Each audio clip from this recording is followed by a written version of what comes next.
Hey everybody, what's going on? It's James here with Crypto Common Sense, and I have your first Bitcoin / cryptocurrency market update video for 2021.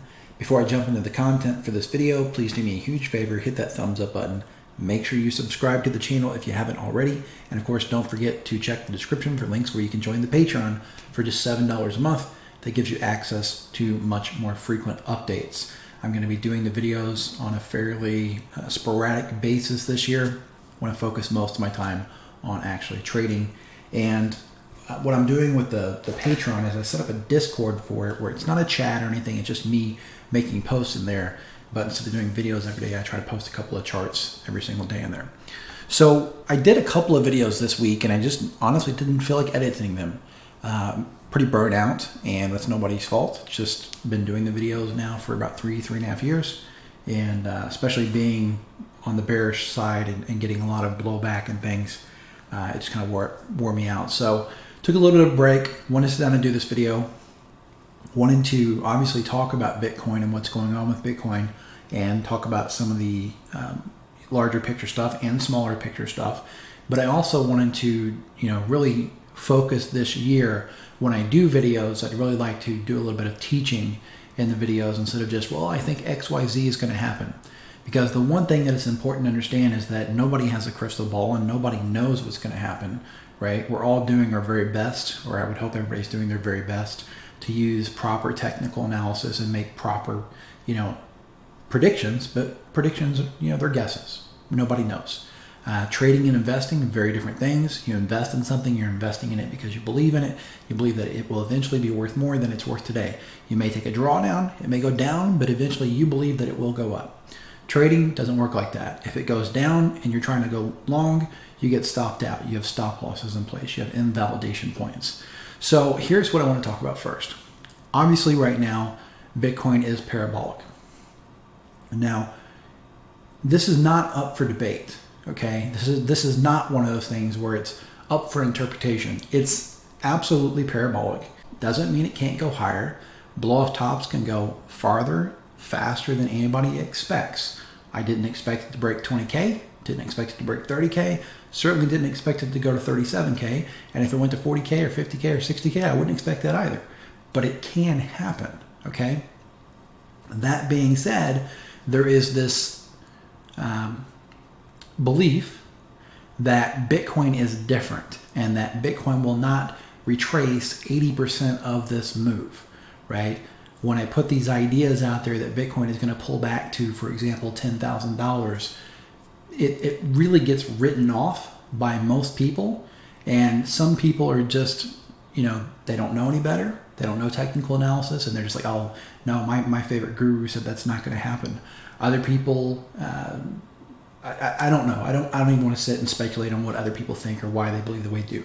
But what I want to do today is I want to show you some charts, not just Bitcoin. I want to show you some charts to kind of show you how this is really not, it's not something new. Okay, so this is a gold chart. This happens to be gold back in the 70s. If you know anything about the 1970s in the United States especially, it was a period of really severe inflation. There was double-digit inflation most years that decade, and so gold obviously became a place where people wanted to store their value, right? They did not want to be holding fiat that was drastically losing its value. So that created a bubble in the gold market, and from 1970 up until about 1980, gold ran up over 2,000%. It pumped about 2,400%, which, if you're a younger person, you probably had no idea that gold ever had a pump like that it went parabolic like that, but it did. It went parabolic, and obviously if you were alive back in 1980 and you were investing in 1980, I'm sure there were plenty of people who said, this time is different. It's gold, it can't go down. Gold is, the best thing ever, blah, blah, blah. Kind of like you're seeing with Bitcoin.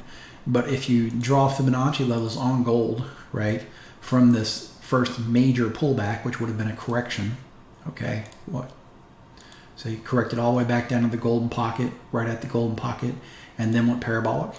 And if you look at that, where did it correct to? Well, it corrected down to about 75% of its move. So no, it didn't quite get to 80%. It corrected I would say, if I had to guess, probably about 75%. Maybe, well, more than 75%, maybe even 76, but somewhere in that ballpark. So that's an example of what happens when one of these parabolic moves breaks, and it's on gold. And I wanted to use gold because I know that people think, well, James just doesn't like Bitcoin. It has nothing to do with my feelings towards Bitcoin. I'm just going off of textbook technical analysis. This is what is, quote unquote, supposed to happen. It doesn't guarantee it will happen, but it is the probable scenario. So there is gold, okay? Now what I want to do is I'm going to take a look at a Bitcoin chart. And what we're going to do is we're going to go way back in Bitcoin's history, and we're going to look at this first parabolic run. And this run happened in 2011. It peaked in the summer of 2011. And if we draw Fibonacci levels on there, look at that, retraced over 90%, right?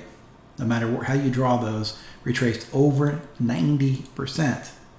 From the top at $31.90, it fell 93%. Now pay special attention down here on the RSI. See where that was at? Sitting up around 95 or so. It actually looked like it peaked at 97 on the daily. Okay. Next thing you know, it goes into another parabolic run right here. This was in the summer of 2013. This bubble doesn't get talked about very often. We talk about the Mt. Gox bubble in the end of 2013, but very rarely do you hear about the summer of 2013 bubble.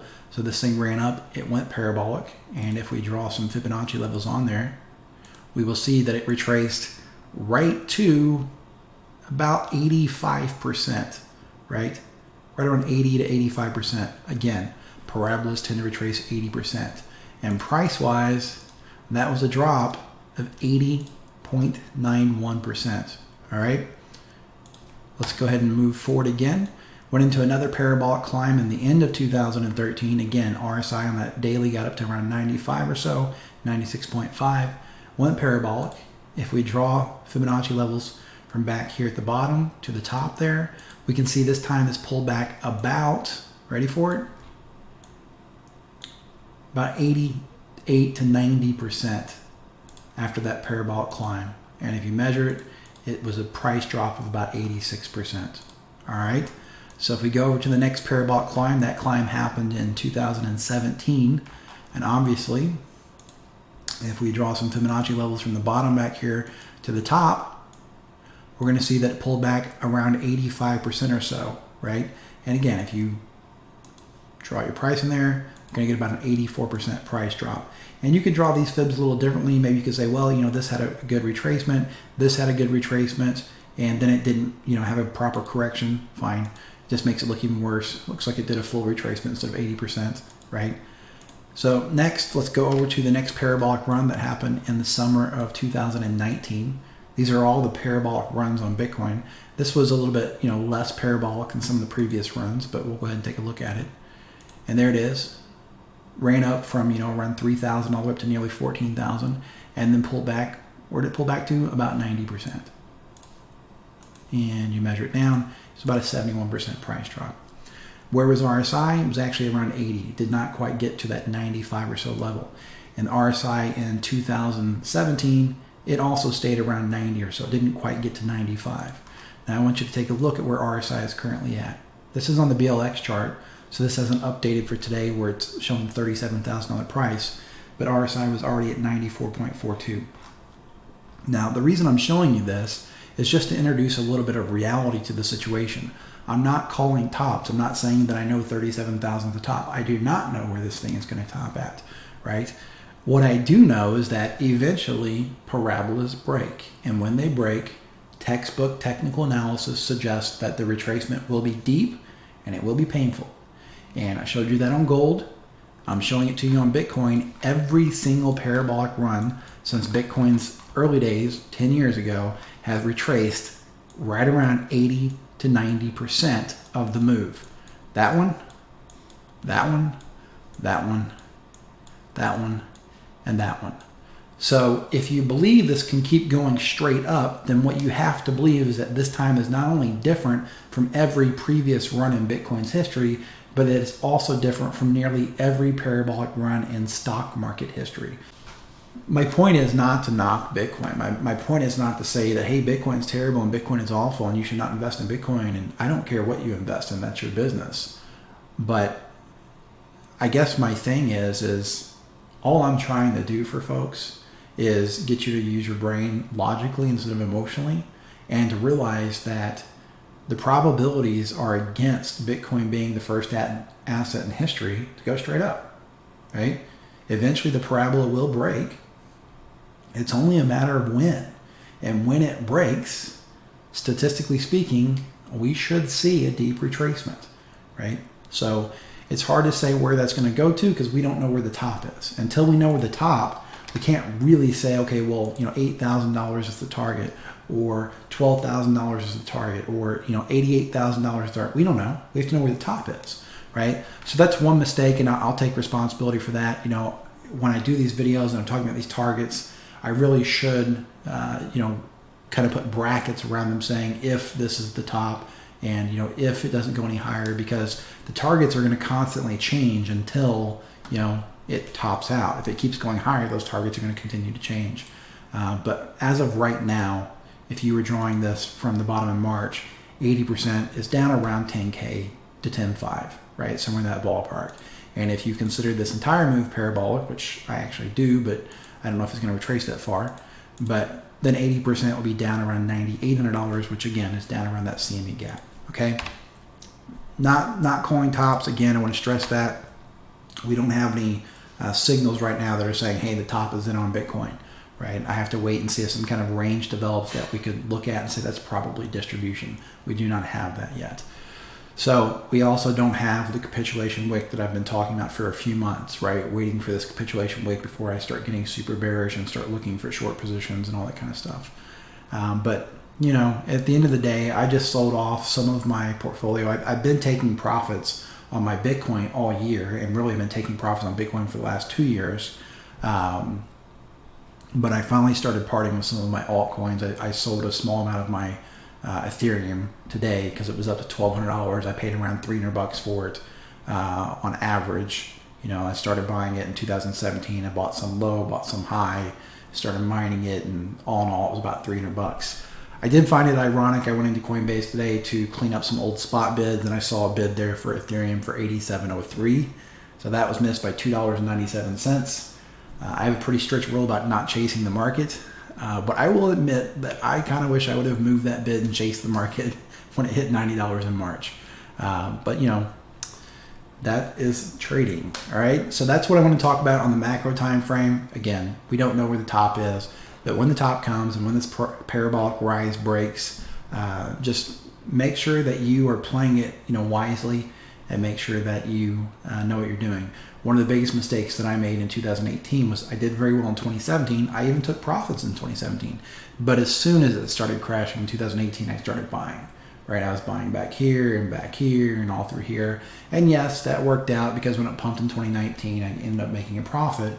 But I could have waited till it was down here, and when it pumped in the summer, I would have made much more profit. Okay, so let's talk a little bit about trading. Okay, somebody said something yesterday in my Facebook group that at first I was really alarmed by, and I was glad they clarified. But basically, what they said was that they were really bummed out that they had been a bear in 2020 and missed the pump, and they felt like killing themselves over it. And I have a family history of mental illness and specifically suicide, so I was like, oh shit, so I basically said, hey, seriously, money's not worth killing yourself over. And what I would tell you is if you did miss out, I wouldn't, sit and lose sleep over it. I would just try to learn from it. And that's what I wanted to do today, was kind of teach you one thing that you can look for, not just in the cryptocurrency markets, but also in stocks and other markets as well. And it's a really simple signal, right? I didn't invent it. I didn't come up with it. I didn't stumble across it. It's a pretty well-known signal. But the thing is I've been trading now for going on 4 years, coming up in May. And I forget sometimes that the stuff that I think everybody knows, not everybody knows. I didn't know a lot of this stuff 4 years ago. So it would stand to reason that maybe some people watching this video don't know about this. So let me just kind of show you this. We'll use Ethereum first, right? We'll go to an Ethereum chart and I'll show you this in Ethereum. and we'll put it on you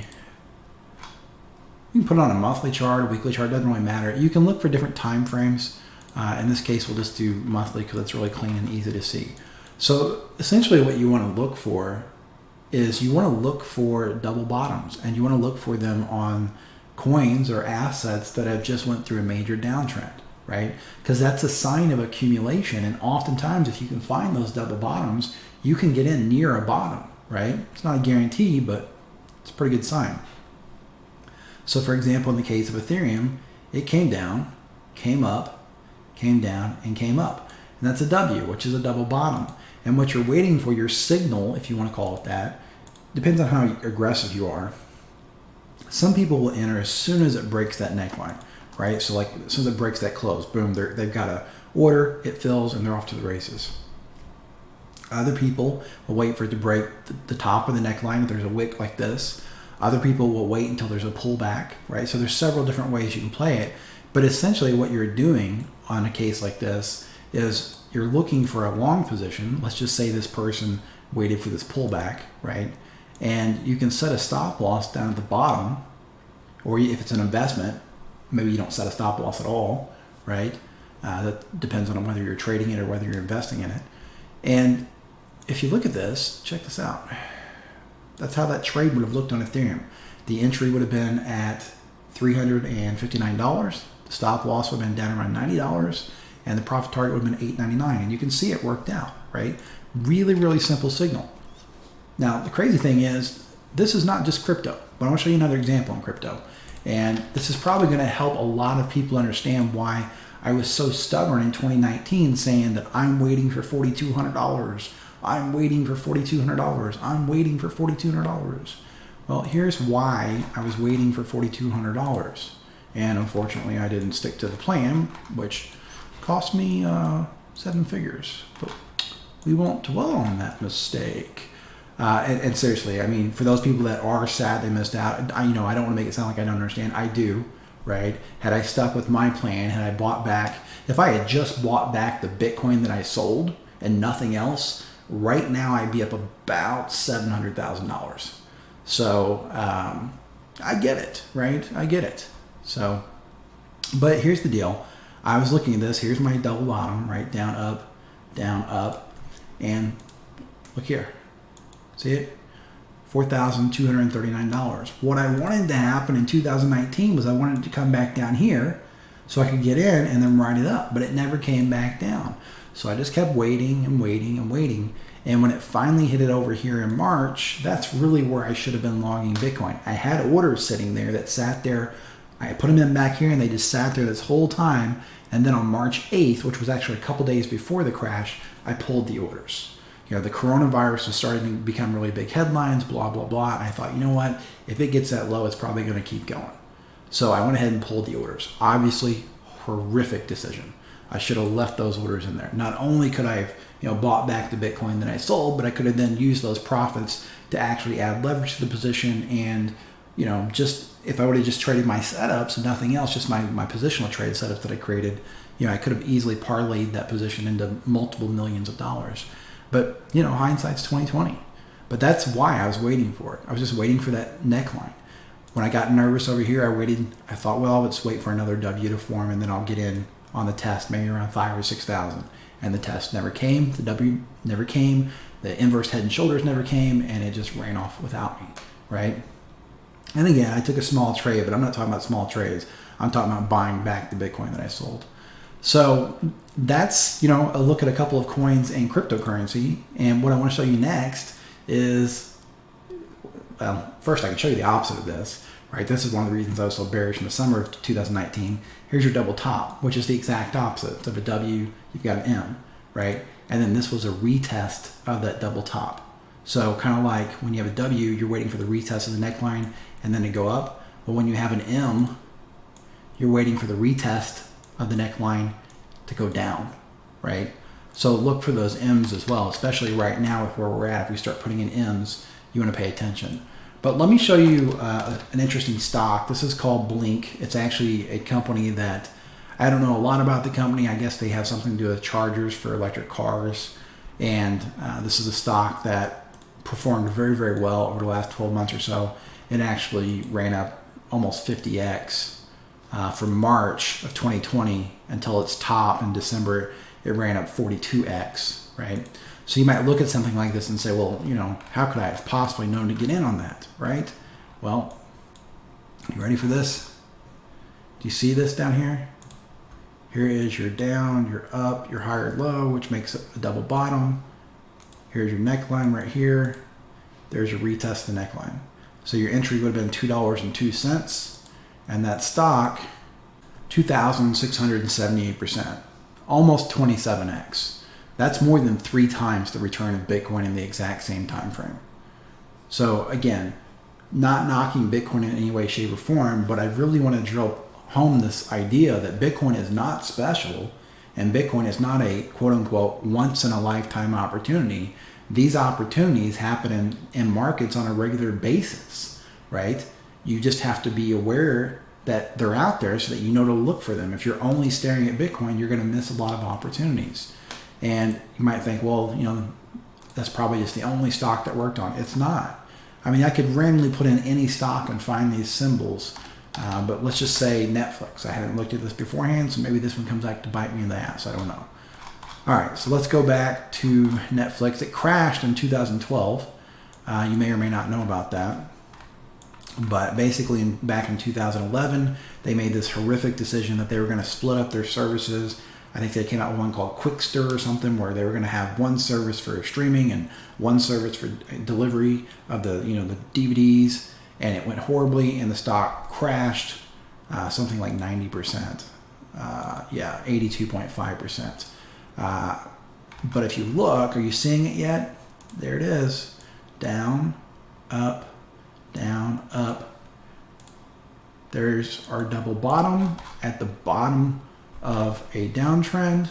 There is our neckline.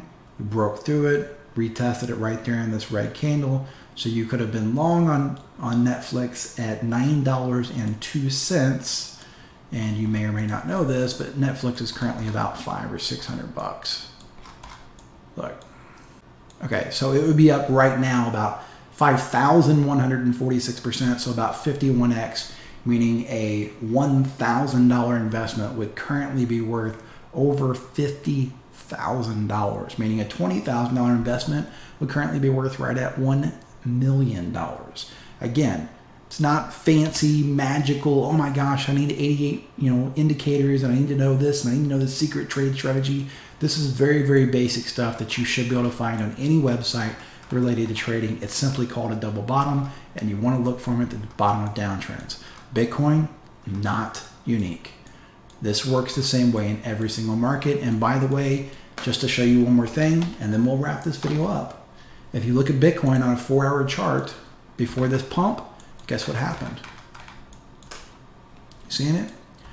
Down, up, retest, up, right? Watch. Put it on an hourly chart, even easier to see. Down, up, right? Here's your neckline, broke through it, and this one didn't actually have a retest on the hourly, so if you were not aggressive in playing the break of the neck, you would have missed this. But there's your double bottom, there's your breakout, and if you played the breakout, you could have rolled that up about $4,500 per Bitcoin, or about 13%, right? And you're just looking for them at the bottom of downtrends. That's all you're doing. It's really, really basic technical analysis. And yes, this was a downtrend, right? You had you had your high up here, you had a low right here. Come on, what's going on with this? Then you put in a lower high, which was not yet confirmed. You had to wait. But as soon as this closed right here, there was your lower low. Whoops. And right there, instead of looking for longs on the quote-unquote dip, it would have been more prudent to either short Bitcoin or to at least wait and see what happens. And then after this huge tail came in, what's that called? It's called a capitulation tail. Nearly $1 billion in long positions were actually liquidated. And right on the close of this candle, you might have started looking for long positions. And if you're a little bit more cautious, you might have waited for this double bottom and then said, okay, well, we just had those liquidations and we just tried to take out this low, but we couldn't do it. So at this point, almost like the demand is greater than the supply, and you could have almost ran into a trade right in the close of this red candle if you really wanted to, with a stop loss down at the bottom of this candle, right? So, and if you had, would have been about a 10% stop, 20% target, and it more than broke that target. So hopefully you guys enjoy this type of video. This is really what I want to do. I want to focus more on teaching you some stuff that you can actually use in your day-to-day trading and your day-to-day analysis, versus pretending to have a crystal ball, which I never pretended to have a crystal ball, but that's kind of what it feels like sometimes. It's like I'm trying to predict things that nobody can truly predict. One of the guys that I learned a little bit about trading from early on, he always said that anybody who tells you they know what's going to happen, either A, is delusional, or B, they're lying to you, right? So I don't know what's going to happen. All I know is what the technical analysis suggests might happen. But as far as trading goes, that's something that I've been able to do very well with, and my students have been able to do very well with, because we're not looking at, is Bitcoin going to, $100,000 or $500?